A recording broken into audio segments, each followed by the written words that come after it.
Okay. Hey, welcome everyone. We're going to call our meeting to order. And our first item is moved by Tom Dewey and seconded by Bill McDonald. The agenda for the regular council meeting of September the 8th, 2020 be approved as presented. Are there any amendments? Hearing none. The motion is as presented. Is there anyone voting no? Remember, you have to push down the space bar or unmute yourself if you want to speak. Okay, so nobody's voting no, so that motion's carried. Is there any disclosure of pecuniary interest in general nature thereof of any item on tonight's agenda by any member of council? Hearing none, we'll note that in the minutes. I have a motion moved by Bill McDonald, seconded by Sherry Wan, that the minutes of the regular council meeting held August the 11th, 2020 be approved as presented. Any discussion? It's amended, Madam Mayor. All right. And it's the amended minutes. It's under the number O. It's where it had Mr. Ryan, and it's been changed to Mr. Conboy. Okay. Okay. Okay. Any questions or comments on the motion? Is there anyone voting no? Hearing none, motion's carried.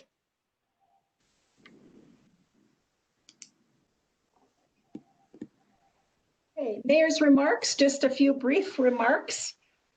First of all, I want us to congratulate Cindy. She has just completed her introduction to municipal law and her final grade was 91%. Congratulations, Cindy. And that's with the Association of Municipalities of Clerks and Treasurers of Ontario. Good stuff. Also, just a quick COVID update. We had our meeting with Dr. Moore today. So far in Kingston, Frontenac, Lennox and Addington, we're doing well, but certainly around us, the cases are increasing. Some disturbing news from the weekend was that there was a very big party at Sydenham, a field party, ages 15 to 25, and upwards to 500 kids were at that party. And we're slowly finding out that some of which may have been from our area. So there is a concern that there may be some COVID exposure for that group, but 5 to 7 days, we'll probably know more and hopefully we'll be clear. Other than that, things are going well. The state of emergency is still in place and will stay in place. We're going to review it next Monday. A situation arose in Kingston where, because of the state of emergency, Mayor Patterson was able to, on his own, without having to call a council meeting at 2 o'clock in the morning, close down the beaches and the piers because the volume of people were just too great.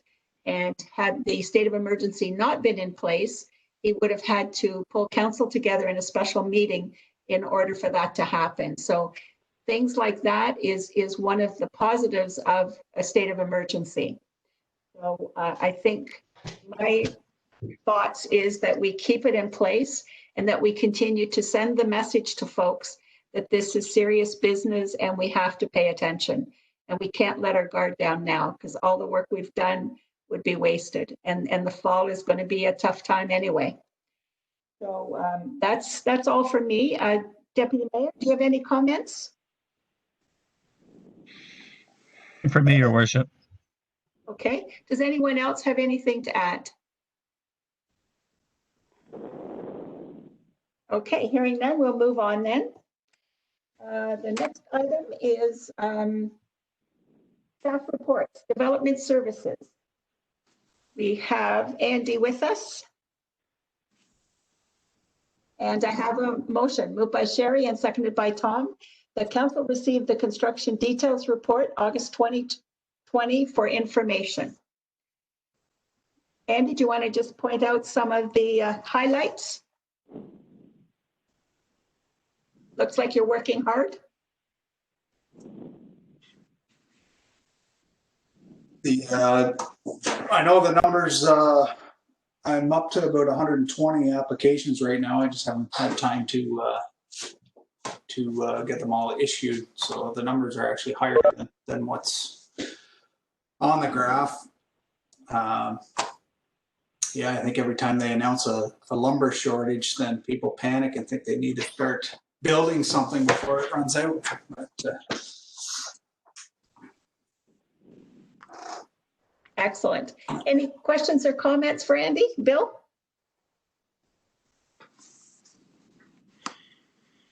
Push your space bar down, Bill. I mute. Can you hear me now? Yeah, we can hear you now. Okay. Andy, the numbers, as I look at the numbers, basically the numbers are pretty close to the last couple of years in regard to new houses, residential, and all the rest of it. But we're showing a $1.7 million increase in the value of the building.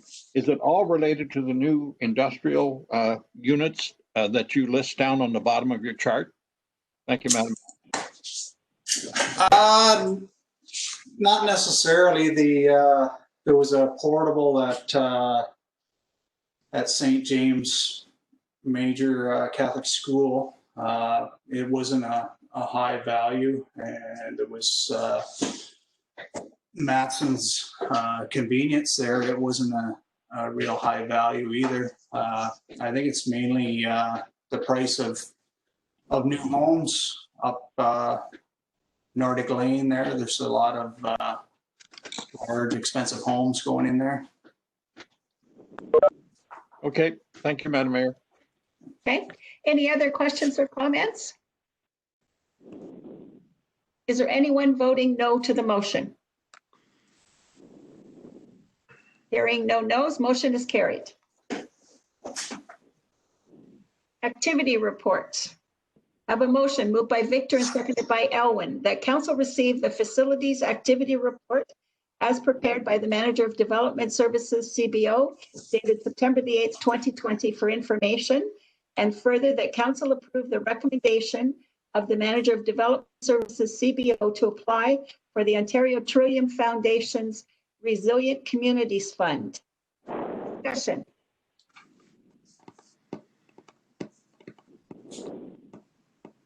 Okay, no discussion.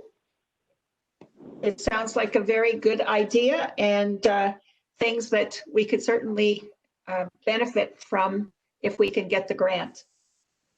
Okay, is there anyone voting no to the motion? Hearing none, motion is carried. Keep in mind, I can't see everyone, so if you need to speak, just unmute yourself and let me know that you need to talk. Okay. Still on development services, I have a motion moved by Brent and seconded by Nikki. The council received the Soldiers Memorial Hall ceiling report as prepared by the Manager of Development Services, CBO, dated September the 8th, 2020 for information. And whereas a request for quotation for the replacement of the Oso Hall ceiling was posted on June 16th on our website, our Facebook page, the Frontenac News, and Bindingo. And whereas on July 17th, 2020, 3 quotes were received as follows. Jones Contracting and Building Services for $52,500. La Frambros Construction, $53,771.88. And Wimp and Smith, $59,900. And whereas the renovations are extensive, which includes replacing the ceiling, upgrading the electrical service, and work in the kitchen, which could cost up to $71,500. And whereas the Manager of Development Services, CBO, is recommending the most cost-effective solution due to the complexity of the work is to hire 2 contractors to complete the work on a time and material basis. Now, therefore, it be it resolved that council approve the recommendation of the Manager of Development Services, CBO, to hire Jones Contracting and Building Services at a rate of $65 per hour, and to hire Town and Country Electrical at a rate of $75 per hour to complete the renovations to the ceiling, upgrading the electrical service, and the necessary work in the kitchen to complete the contract. Discussion. It's Tom here, Your Worship. Go ahead, Tom. I fully support the recommendation of staff to go ahead with the two contractors, Town and Jones, on a time and material basis. This to me is a very sensible approach by Andy to do this upgrade at Oso Hall, due to the fact that when you get into some of these old buildings, there could be many unknowns in this repair. And once they start ripping out walls and doing ceilings and panels. So I fully support it. I think it's a very sensible approach. Okay. Anyone else have any comments? It's Nick. Go ahead, Nikki. My only comment is, instead of taking the money from the reserve, seeing it's now September, I was wondering if we could reallocate the cost from maybe the money we put aside for the extension on the township building, rather than hitting up reserves, because chances at this late in the stage, we might not be looking at doing that work, and we could look at a budget, rebudgeting that money next year. It's only a suggestion. Now, Michael isn't with us tonight. Kathy, any comments on that?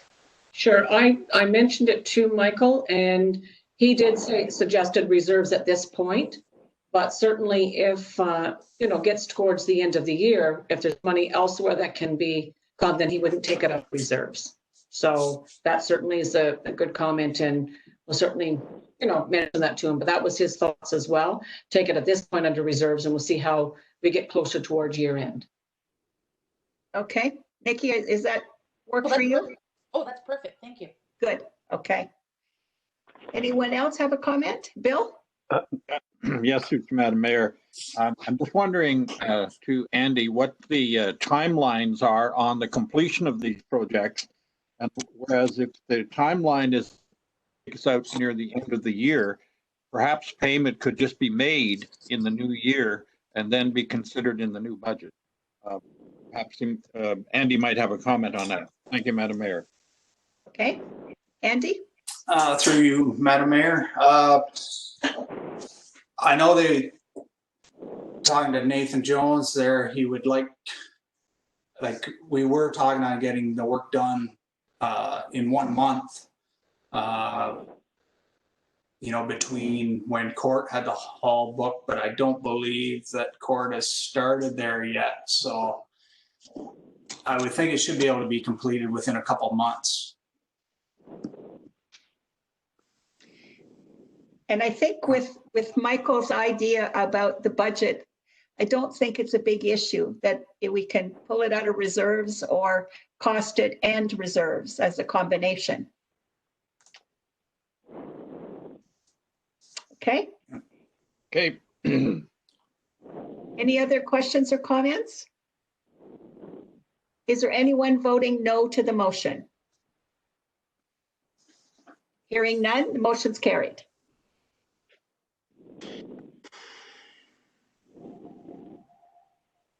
It's also a better way of controlling the maximum dollars we spend, I think, too. That is it for Andy. Now we are at Public Works.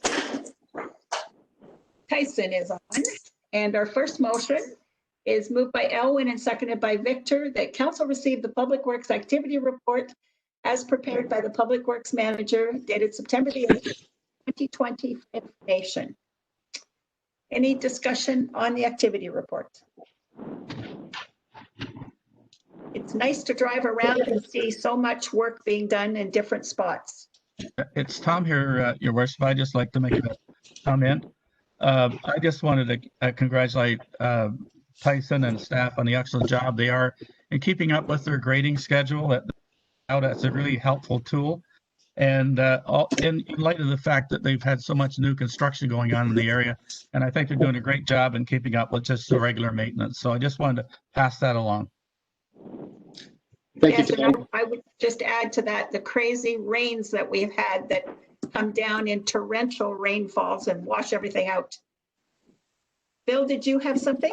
Well, I was through you, Madam Mayor. I was just going to comment, or you've made the comment that I was going to report, is that due to the weather lately, I know it's been an ongoing battle with trying to keep some of the roads graded up, and I just want to echo Tom's comments in regard to, I think Tyson and his crew are doing an exceptionally job considering the amount of work that's ongoing and having to deal with the weather.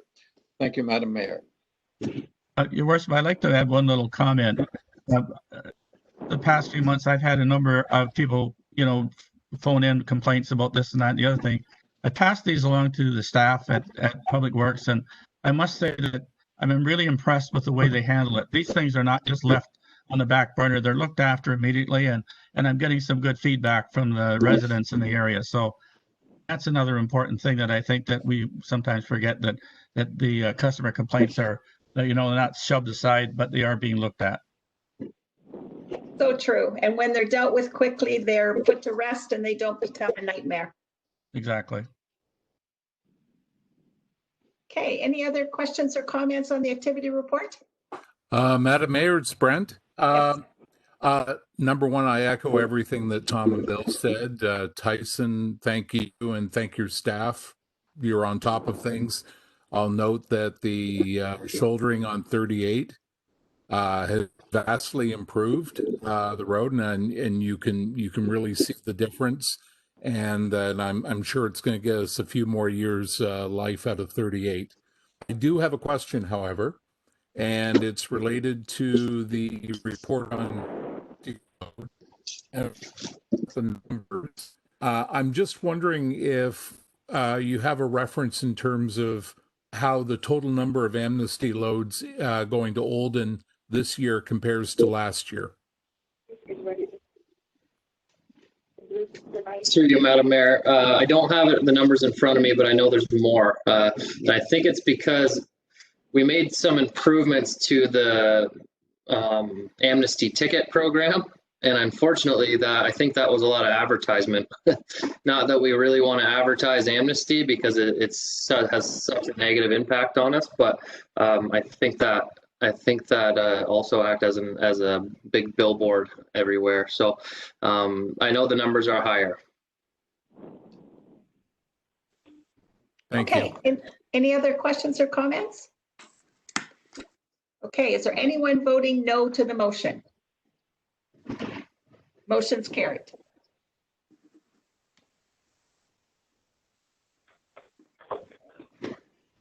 Recycling operations.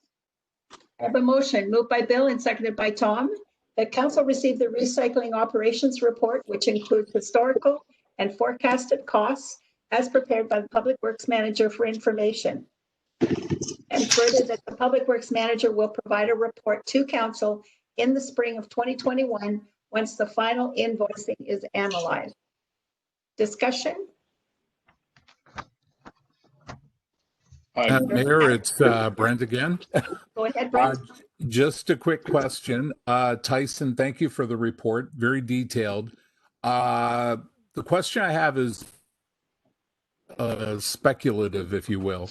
I note that our cost determination is based on volume, that we're covering 2.6 of the volume. That was the estimate. So, we pay accordingly. Because of COVID, I'm sure that our regular population has ballooned, that we have a lot of people who have been here for extended periods of time, and by definition are availing themselves of not only the landfills, but the recycling. Do we have any sense, based on number of loads going, that we're going to see a jump in that percentage? I know it's a hard thing to estimate, but because that percentage has a bearing in what we pay, I'm just wondering if you have a sense that 2.6 is going to go up at some point. Through you, Madam Mayor, Brent, your fear of it going up is definitely it's definitely something that's been on our minds. The contract that we're in, they can't jump that up until they reevaluate next year. So even though they reconcile in the fourth quarter, that will still hold our 2% for that fourth quarter reconciliation. But it's very possible after they do their analysis in their office that our percentage could get bumped up next year. And one thing I'll add to that, because this is might be my only chance to add this, but one of the counselors noticed a small little mathematical mistake in the Excel sheet that I provided. One of the columns didn't populate for, I've circulated it in an email after to all counselors, but the kilometers in the bottom two tables, in the black tables, the kilometers were, some of the numbers had to double. It didn't times 2 in the Excel sheet. So I just wanted to remind everybody to take a look at my email and my updated table. I'll update the report accordingly, but those costs were even a little bit higher than shown in my table. It would be fair to say, though, that compared to our previous vendor, we're doing reasonably well. I that's the impression I get. My concern would be, you know, the cost that we pay to CARC is a lagging indicator. So they're going to bill us today based on what we used to. So if we see that 2.6% balloon this year, then even if COVID goes away and our population kind of goes back to the normal distribution, we could have less recycling, but we would be paying a higher percentage for at least a year. But having said that, if we're still seeing cost savings relative to who we dealt with in the past, it's probably we're probably hedged already and not a problem. So I was that was more my concern. But thank you for the answer. I think that pretty much addresses what I was looking at. Through you, Madam Mayor. Thank you, Brent.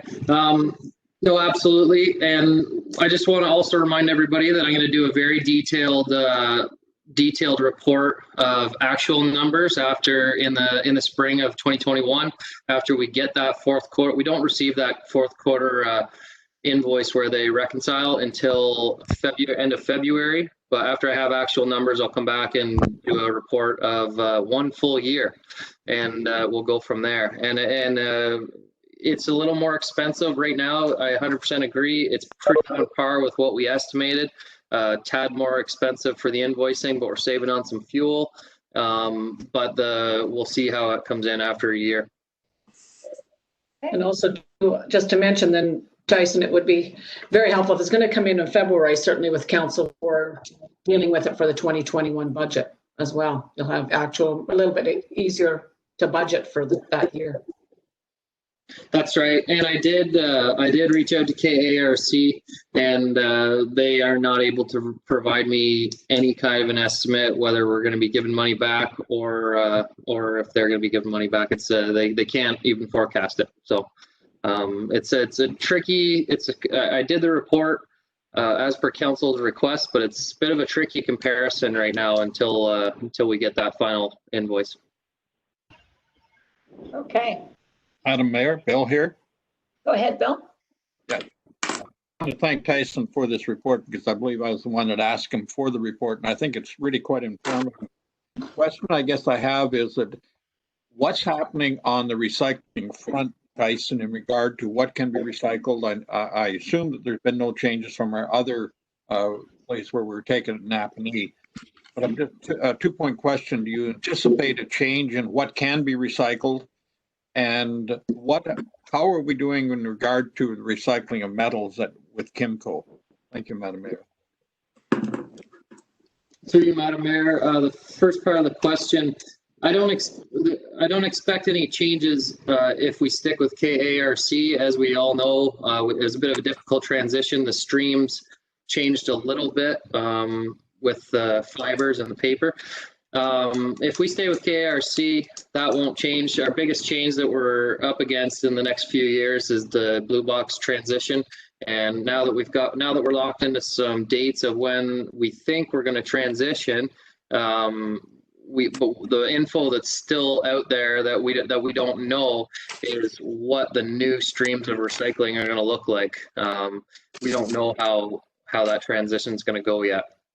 So for your second part of your question, when I first started here, I expected that steel would have been more of a revenue than it is right now. But with them doing all the pickup and leaving their bins on site, we break even or make a little bit of money off steel, but it's not the revenue that I expected. But I could provide some better numbers for the next report, or I could also add that to my report in the spring, or I can, whenever Kathy directs me to update everybody, I can do a report just on steel alone.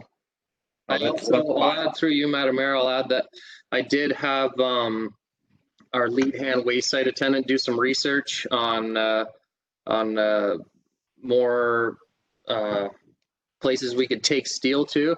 And Kimco is still the best rates. There's places in Kingston with a little bit better rates they pay, but we also have to pay the rental fee on top of that for the bins. And Kimco it's kind of been grandfathered in. We've been with them long enough. They leave their bins for free, so they end up being the best value. Thank you. Okay. And I believe this came out maybe in our last meeting, that there was talk about the contractors taking back the responsibility of recycling, but they weren't going to be doing it for municipalities under 5,000. At the AMO conference, we were reassured that they would be looking after it for all municipalities, regardless of the size. So that's a positive. Okay, any other questions or comments? Is anyone voting against the motion? Hearing no no's, motion's carried. Thank you, Tyson. We have speed limit bylaw. Motion moved by Nikki, seconded by Brent. Whereas council approved the speed zone bylaw 2020-35 on July 14th, 2020, and whereas the Public Works Manager and staff have identified additional roads that were not included at the time of the bylaw update. Now therefore be it resolved that council approve the recommendation of the Public Works Manager to pass a bylaw later in the meeting, which includes these roads in the bylaw and which rescinds bylaw number 2020-35. Discussion? I just have a comment. Maybe that's why a lot of our bylaws have appendix, so that if there's a change or you're adding something, you don't have to change the whole bylaw, but maybe that's not appropriate in this type of a bylaw. Cindy and Kathy, is that? In this, I think that it was easier to just redo the bylaw at this point. But yeah, you are correct, Madam Mayor, is that that's why it's nice to have the addendums, and then that way you just make those changes. But for this one, it was easier just to redo the bylaw. Okay. So yeah, thank you, Madam Mayor. I'll look into that as well, because that'd be very helpful for us. Every time like Nordic, for example, that's why we came right now at this time, is because Nordic is one that was privately owned, that was transitioned over to municipal, and so every time we have something like that, I'm going to have to update this bylaw. It will be quite frequent, so that'd be great. Okay, we'll see if we can do that. Any other questions or comments? Is there anyone voting no to the motion? Hearing no no's, motion's carried. And I think that's it for Public Works. Thank you, Council. Thank you, Tyson. Okay, we have a motion moved by Tom and seconded by Sherry that council receive the EOTA minutes from its board meeting July 9th, 2020 for information. Any discussion? Anyone voting against? Motion's carried.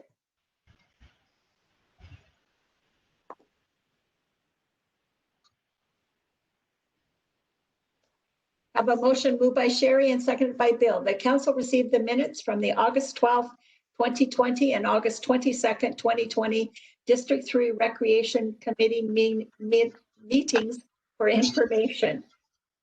Discussion. Is there anyone voting no? Motion carried.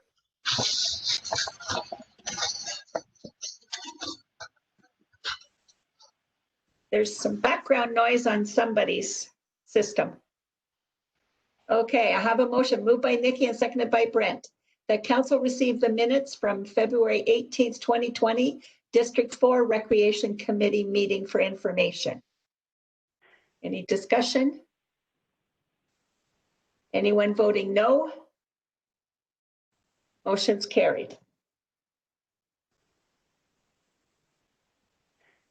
Okay, we now have Mark and I believe Denise from the Ontario Federation of All-Terrain Vehicle Club. Mark and Denise, welcome. We have your presentation up on our screen. Thank you. So thank you, Madam Mayor, for giving us some time to present to the council meeting today. So I'm Denise Erickson. I'm the general manager, sorry, of the Ontario Federation of All-Terrain Vehicle Clubs. And Mark will speak briefly after. I just wanted to give a brief overview of what OFATV is so that you have some idea of who we are and who we represent. So right now, as of today, actually, we have 21 clubs. We added Timmins ATV Club today to our group of clubs. So as of today, the current number has changed to 21 with 16 districts that we represent, that we have clubs represented in. We have a board of directors and an executive, and as of right now, we have 2 full-time staff that run the OFATV. Right now, we have 6,400 kilometers of mapped and managed trails. So that means that every trail that we have mapped, we have a land use agreement for. So there is nothing on our map that we do not have permission to use. This is really important to us for safety and for keeping ATVs where they belong so that they are not trespassing. If they have the proper information that we're giving them, they should be able to stay on legal trails that they have permission to be on. This year has been an absolutely amazing year for permit sales. We have, as of right now, we've had over 8,000, about 8,827 permit sales. So we're looking at 9,000 ATVs that have permits on them for the OFATV. And of course, this year, because of COVID, of course, more people are traveling within Ontario. So they're doing the more family-oriented traveling, so that puts more ATVs. So what we're trying to do is really give families the experiences they want, where they can look at a map and see a destination riding and be able to see points of interest for communities where they can see where they can get gas, where they can maybe go to a restaurant and get some takeout. Maybe they can see points of interest, waterfalls or anything like that. These are the things that OFATV likes to do for tourism. The other thing we're really strongly pushing right now, and this we're pushing at government level, at the Ontario level, and we'd like to get federal level involved, but that's just a little bit harder, is mandatory ATV training for anyone under the age of 16. So right now, if you ride a snow machine, you have to take some sort of safety training. If you operate a boat, you have to do some sort of safety training. A vehicle, of course, a car, a motorbike. There is no mandatory safety training for ATVs out there. So any age child can hop on an ATV and go out without any sort of training or safety courses. So our big thing this year for government is we work with Impact Public Affairs, and we are pushing government to do some sort of safety training, which is very, very dear to the OFATV board, that we get this or something done, especially with all the new riders out there that are experiencing the trails. And these are big, powerful machines, and we'd like to avoid some of the accidents that come along with having more people on the trails. So if the next one just shows our group of clubs. So those are the 20 clubs. So now we can add 21. We're going to add the logo for Timmins ATV Club on there, which we're very excited about. That will be our furthest north. So there'll be a whole different ball game because it's mostly Crown land up there. And so it's very different on how they run ATV, but they're very interested in, again, ATV safety and ATV training up there. So that's where OFATV will be helping that club and helping them get some bylaws and some trail signage regulations. And so we also have reciprocal agreements with 2 provinces, so New Brunswick and PEI. And the province of Quebec has 38,000 kilometers of trails that if you are part of the OFATV, you can ride Quebec trails for $100 top-up pass that we have an agreement with them for. So they have all winter riding. So that's just another thing that we've worked on agreements with other provinces. The next slide just shows our breakdown structure. So if you look at the club, automatically out of $150 permit gets $65 back, which is, that's their money.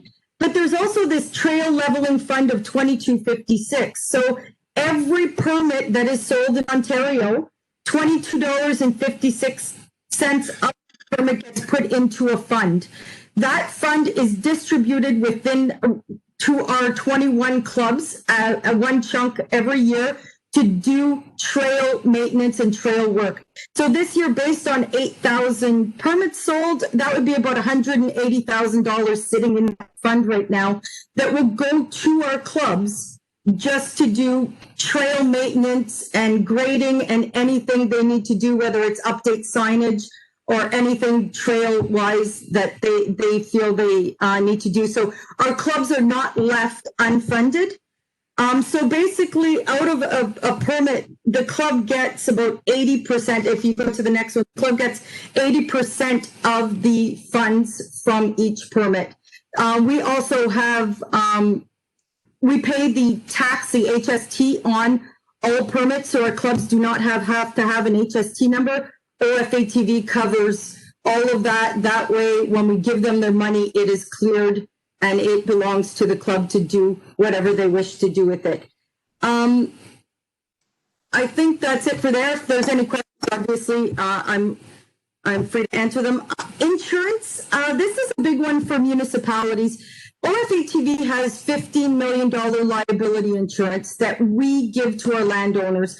That covers the landowner. So, and it doesn't necessarily only cover the landowner for ATVs. It covers them for anything that happens on their trail that may involve ATVs or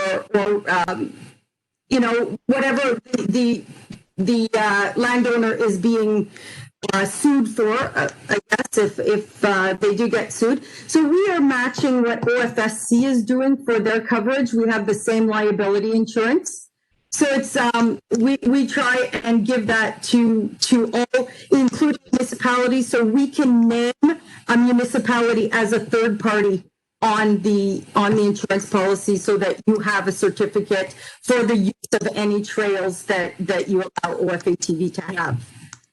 The thing that we launched this year was a map app. So this is Quad On. It's an app, and it's if any of you Snow Machine, obviously, if you have the Snow Machine app, this is made by the same company. So it's been downloaded almost 5,000 times since we've launched it. So there are 5,000 riders out there who have this on their telephones and who follow the trails that are on our map. So this is really great for sending people to destinations again. It's also great for tourism, where you put points of interest on it. So if a particular gas station wants to put their logo on it and potentially get more customers there, they can support the club and pay to have a point of interest on there. If they don't wish to pay, we still put the gas places on it, but they just have the little logo on it that doesn't have the name of the business. So you get like the fork and the spoon if it's a restaurant. But if they are a paid POI where they support the club and the club gets some money from it, or then they have a logo on it. And then quickly, what we do, a little bit of what we do. We our government advocacy is a big thing that OFATV is doing this year. The number one thing is safety. We are really trying to get mandatory ATV safety. We have a wardening program where our wardens are trail stewards. They do not have the ability to give tickets or fines or anything. They have to just be stewards, where they tell somebody, maybe you shouldn't be on here, or maybe you should slow down, or you need this permit to be on this trail. Please support your club. And it's an informational thing. I think that's all for the overview of OFATV. If there's any questions, I would love to hear them, but I believe Mark has some information that he would like to give you, being the Verona Club president in your area. Okay, Mark, do you want to go ahead?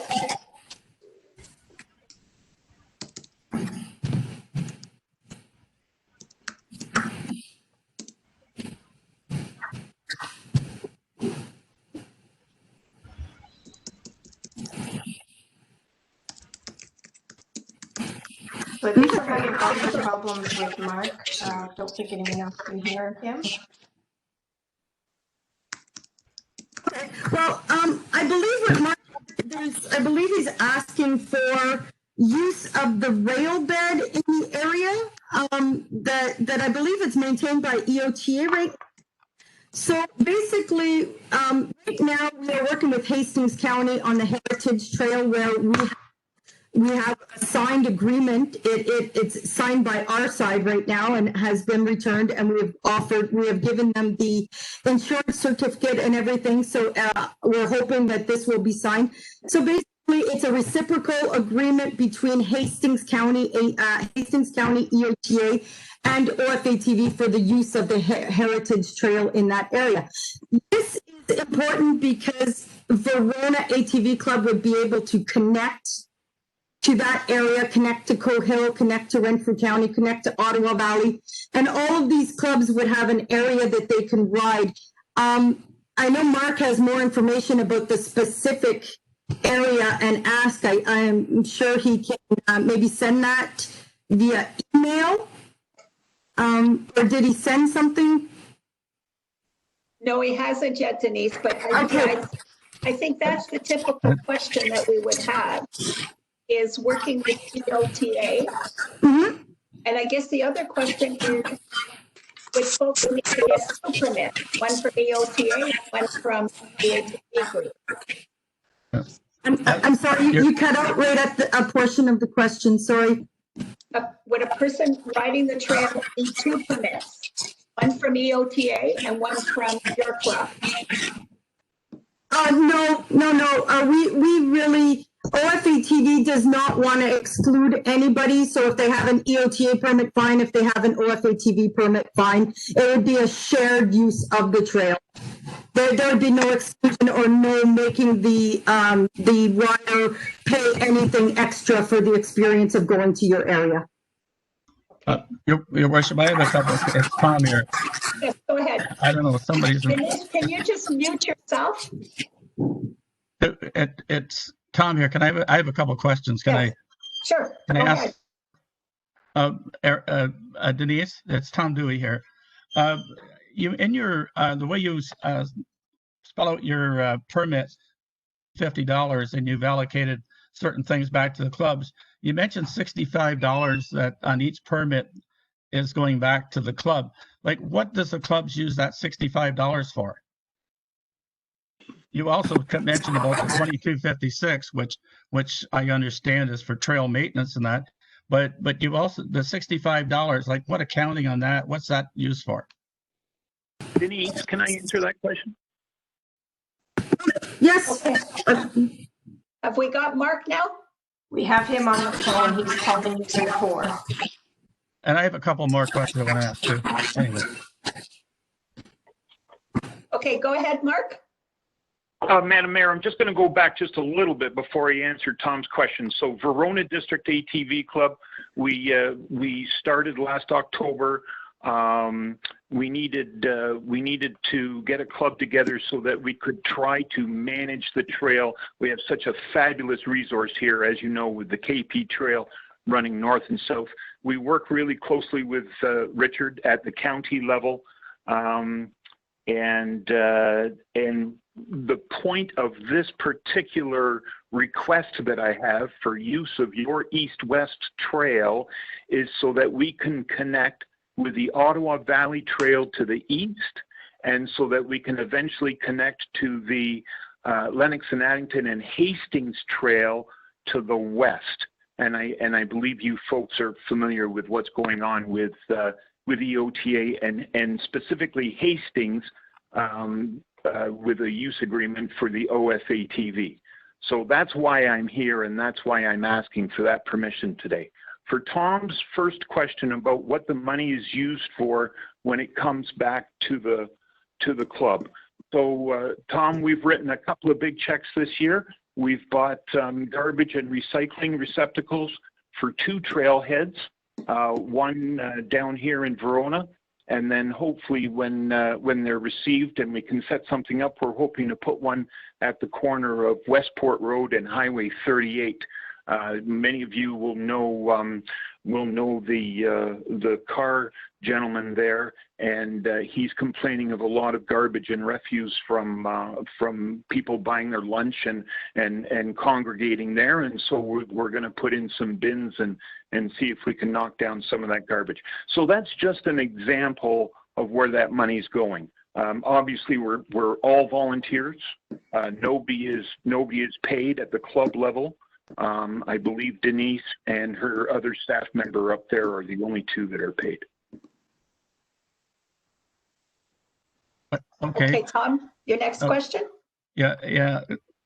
That doesn't really answer the question. So I purchased $150 permit from you guys, but what assurances do I have that that $150 is spent back into the trail system? Do you guys put out any financial statements, or what assurances do I have that that money is being spent wisely on the trails and not used for some other purpose? Denise? Sorry, there I hit the wrong button. I shut my camera off instead of. The clubs manage themselves. Each club is a not-for-profit business. So they have to do financials every year, and they do their taxes every year. The money is spent, and we know that it's well spent because of the riders giving us feedback about our trails.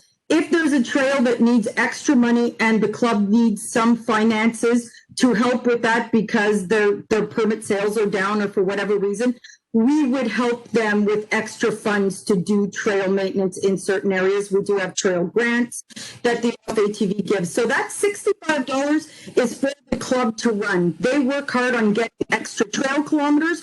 They work hard on growing their membership. The more members they have, the more portions of the trail the trail permit they get back. So the $65, that is for club maintenance, club management, whatever the club trail management. The clubs do what they want with that. That is their money for being a club and for growing their membership. Okay, Denise, are you familiar with the what's happening within the province of Ontario with regards to a one-pass system? And what are you guys doing to help move this along? We've been working at EOTA, as I'm on that board, working very closely with the ministry. I just wonder what OFATV is doing to help move that along. OFATV is very interested in a one-pass system, but of course the one-pass system that we are interested in works for all clubs and all riders and all groups that are in it. We're working right now. We are in talks, once again, Soren Clemenson, who is the president of OFATV, Cindy Cassidy, and can't remember his name. It's it's a counselor from, I believe, Hastings area, are in talks, and it is specifically about a one-pass permit system. So that is starting as soon as this contract with the OTA is signed from their side. It's signed from our side. the next step is to go into these talks with EOTA, OFATV, and a counselor that is leading the talks. Okay. That would have been one of my questions as well. So what you're looking for then tonight is for Central Frontenac to give you a motion to talk about a land use agreement that you also will take to the EOTA. As I read in their minutes, someone else had been there about the Hastings Heritage Trail. Would that be the next step? We would be the first step and then EOTA the second step? I believe so. What we could do is send you a copy of the agreement that we have with Hastings County to see if it suits your needs also. Because it's well written, it covers whatever EOTA wants for Hastings Heritage Trail. So if it fits the needs, there would just be a few changes in, of course, what area and what the name of the trail. And if that suits your needs, then again, we will supply the insurance certificate that Hastings County needed, but we would supply it for you. And use the same contract if it's something that you guys want. So yes, it would be, if you would like to see that and move this forward, then we would do that. Is council interested in receiving that? Madam Mayor, if I may, it's Victor. Yes, Victor. Just a question for clarification. I'm wondering about what sort of jurisdiction do we have over our trails? Like the trails run through, but I believe that they are managed by EOTA.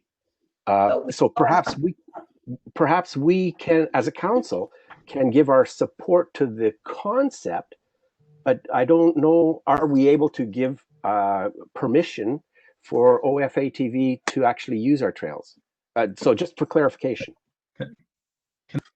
My comment would be, yes, we own the trails, but I think what we're saying is we want the ATV club and the EOTA to work together on the trail east-west. Tom, is that your understanding? Yeah, Your Worship. We have EOTA has a license of occupation right now. So there's a contract here with EOTA. So I really don't think this council can do anything at this point, even though we own the trails, unless we rescind that license of occupation. So I think OFATV has to approach EOTA, and we have to come up with a reciprocal agreement. The agreement that we have in Hastings County is strictly for Hastings County trails, nothing more. With because EOTA and Hastings County have agreed now OFATV. Now I don't know. Denise says they've signed that agreement. That's news to me. I hope that on Thursday I'll know that. I guess my question would be, I do not believe that EOTA agreement gives them exclusive rights to everything on our trail, that we can't also give land use agreements to others, but I'd have to read that contract to see. That's my understanding of it, Your Worship. Well, then maybe we need to look at that agreement. Mayor Smith, if I can suggest, I do have a copy of the agreement on file here, so that's something we can certainly look at if you want to pursue that. Well, I think that's something that staff needs to look at. And we can do that for the next meeting. Okay. So how do we do this? We have a motion just to receive the information. How do we have Denise send us a copy of what the land use agreement looks like with Hastings, that's before the EOTA, and have staff look at the agreement to see what's possible and what's not possible. Is that satisfactory to folks?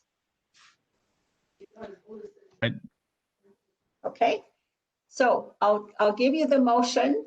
It says, moved by Victor and seconded by Elwin, that council receive for information the delegation presentation from Mark Morsey on behalf of the Ontario Federation of All-Terrain Vehicle Clubs, OFATV. If Victor and Elwin is okay, I would add to that, and that staff investigate documents which will be sent to the office, or something similar to that. Yes, I would Are agree you to okay with that that? amendment. Yes. Okay, and that staff, how about that staff work with, that staff review documents, i.e. Hastings Heritage Trail,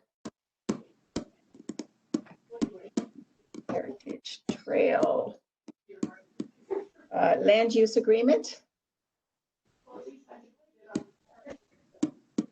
and our EOTA land use agreement. Okay, Elwin, are you okay with that? That's fine Change with to the me. motion? Okay, all right. So any other comments or questions? No, Denise can certainly send it off to me, Denise. Okay.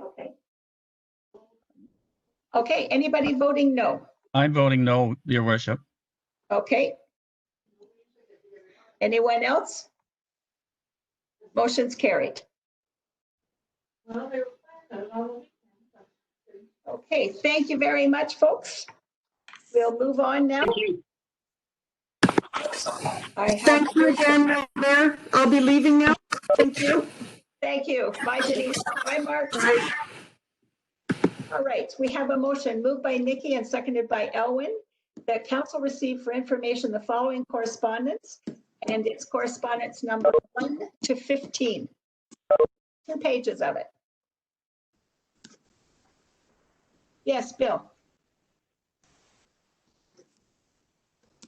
Put your space bar down.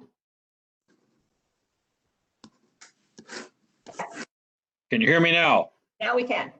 Okay, I think in the correspondence number 10, I don't know how many of you members of council have seen the Facebook post that our MPP put on Facebook in regard to him objecting to wearing of mask when we go out in public. And the town of Smith Falls has reacted by passing public health guidelines dated August the 12th, 20.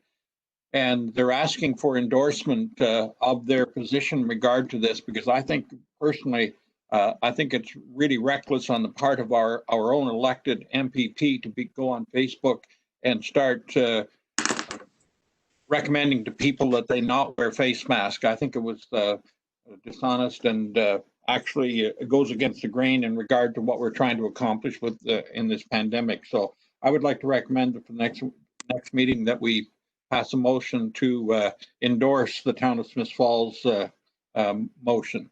Thank you, Madam Mayor. Okay, so if everyone's agreeable, we'll pull correspondence number 10 and bring it forward as an item at the next meeting. I will tell you that Dr. Moore is going to be in contact with Mr. Hillier as well. And there has been a letter go to him from Kingston Frontenac, Lennox and Addington Public Health. Okay, so everyone's agreeable to pulling number 10. Other than that, we'll accept the correspondence for information. Is there anyone voting no? Motion's carried. Okay. I have a motion moved by Bill and seconded by Tom. Whereas the public library offers access to information, and whereas the public library supports personal growth, economic renewal, and quality of life, and whereas council recognizes that Kingston Frontenac Public Library provides a vital service to our communities. Now, therefore, be it resolved that the Council for the Township of Central Frontenac proclaims the month of October to be Canadian Library Month 2020, and October 18th to the 24th, 2020, to be Ontario Public Library Week. And council encourages every person to use the public library this week and throughout the year. Any discussion on that motion? Is there anyone voting no? Motion's carried.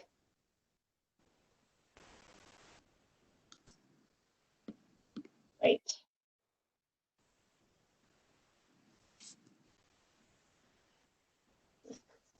Where I'm at here. correspondence. I have a motion moved by Bill and seconded by Sherry that council received the email from Robert Patton regarding Gypsy Moths dated September the 4th, 2020 for information, and further that we post his information package on the township website for property owners to contact him directly. Discussion? Through Madam Mayor, Yes, Bill Bill. here. I had a telephone call from Mr. Patton also, and we discussed this particular issue.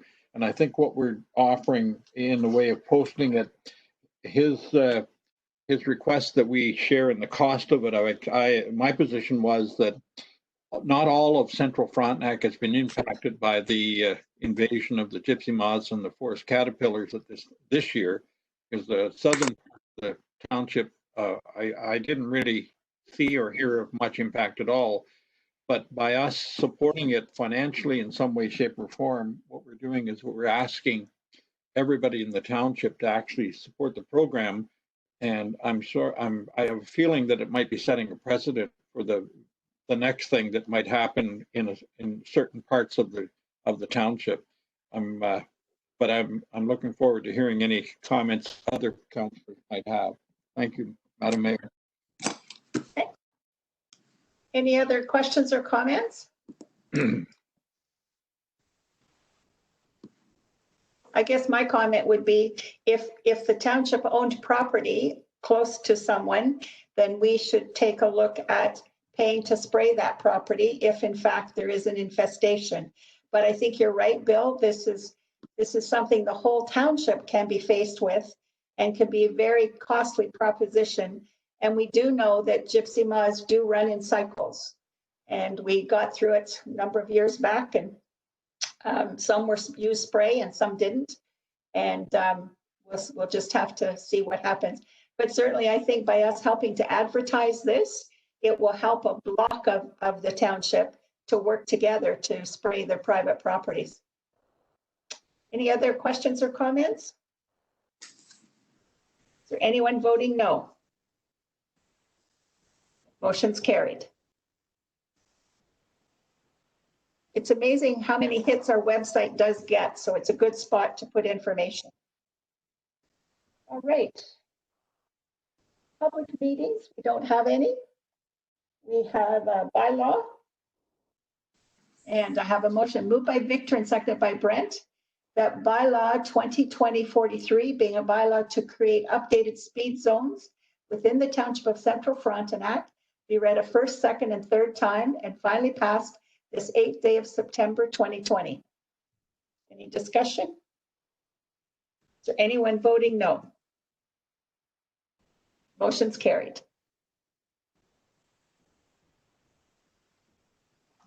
Okay. Is there any notice of motions?